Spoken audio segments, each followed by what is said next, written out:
Supreme court ने नोटबंदी के खिलाफ दायर 58 याचिकाओं पर अपना फैसला सुनाया है। याचिकाकर्ताओं ने केंद्र सरकार के इस फैसले से जुड़े अलग अलग पहलुओं को सुप्रीम कोर्ट में चुनौती दी थी। सुप्रीम कोर्ट के जस्टिस एस नजीर की अध्यक्षता वाली 5 जजों की पीठ ने अपने फैसले में नोटबंदी के फैसले को सही ठहराया है।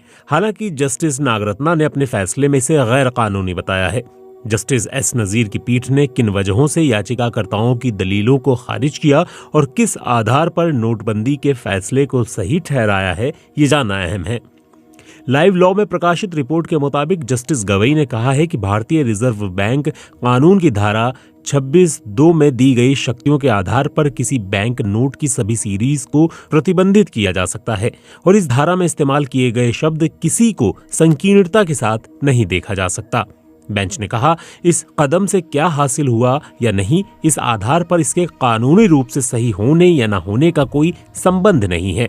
जो जरूरी है वो ये कि एक उद्देश्य होना चाहिए जो वाजिब काम के लिए तय किया गया हो और कदम और उद्देश्य का संबंध तार्किक हो। हम समझते हैं कि 3 उद्देश्य आतंकवाद की फंडिंग, काला धन, नकली नोट वाजिब उद्देश्य हैं। हमें लगता है कि इन उद्देश्यों के लिए इस कदम का तार्किक संबंध है।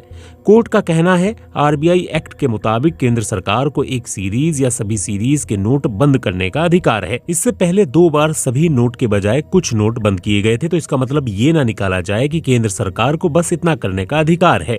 फैसला लेने की प्रक्रिया में कोई गलती नहीं है। नोट बदलने के लिए जितना वक्त दिया गया वो अतार्किक नहीं है। इस केस में 5 जजों की बेंच में जस्टिस बीवी नागरत्ना बाकी 4 जजों से असहमत थी। उनका कहना था कि इतना महत्वपूर्ण फैसला लेते वक्त संसद को अंधेरे में नहीं रखा जा सकता।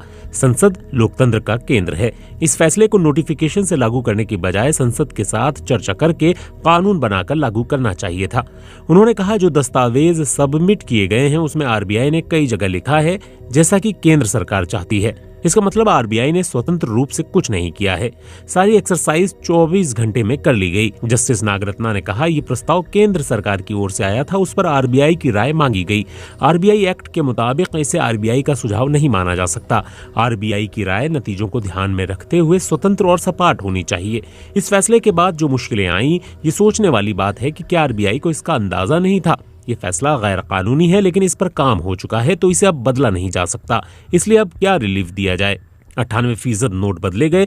ये बताता है कि ये कदम प्रभावी नहीं जिसकी उम्मीद की गई थी, लेकिन कोर्ट इस आधार पर फैसला नहीं दे सकता। सुप्रीम कोर्ट के फैसले के बाद बीजेपी और कांग्रेस की भी प्रतिक्रियाएं सामने आई हैं। कांग्रेस का कहना है कि जिन 4 जजों ने नोटबंदी की प्रक्रिया को सही ठहराया है, उन 4 जजों ने नोटबंदी के परिणाम पर टिप्पणी नहीं की।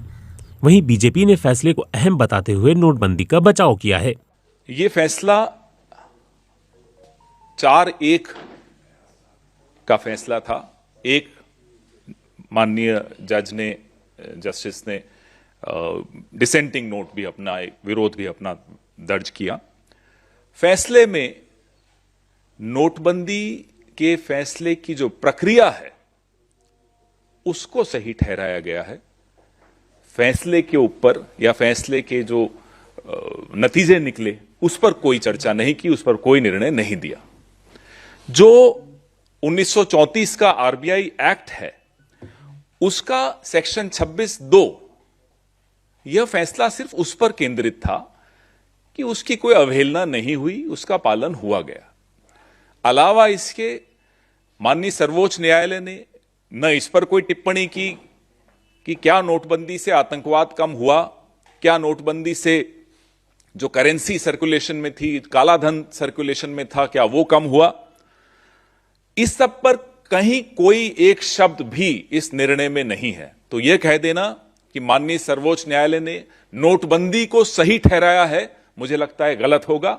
नोटबंदी के फैसले की प्रक्रिया को सही ठहराया है।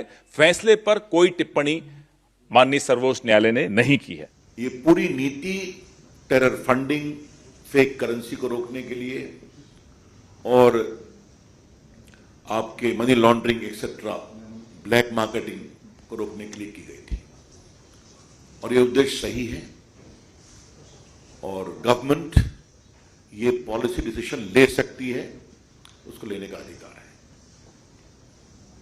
दूसरी बात जो कही गई थी कि आरबीआई से कोई कंसल्टेशन नहीं हुआ, बाकी नहीं हुआ, कोर्ट ने उसको भी रिजेक्ट किया और कहा कि आरबीआई से कंसल्टेशन हुआ था। स्वयं आरबीआई ने कोर्ट के सामने अपने वकील के द्वारा हुआ कि एक कंसल्टेशन हुआ था और कोर्ट ने यह भी कहा कि reserve bank of India act के सेक्शन 26(2) में का भी कोई वायलेशन नहीं है। तो ये इन सम एंड सब्सटेंस, और आपको मालूम है कि कोर्ट ने पूरे डिसीजन मेकिंग प्रोसेस को भी देखने की इच्छा जाहिर की थी, तो सील्ड कवर में वो भी दिया गया था। इसका मतलब यह हुआ कि कोर्ट ने पूरे डिसीजन मेकिंग प्रोसेस को सही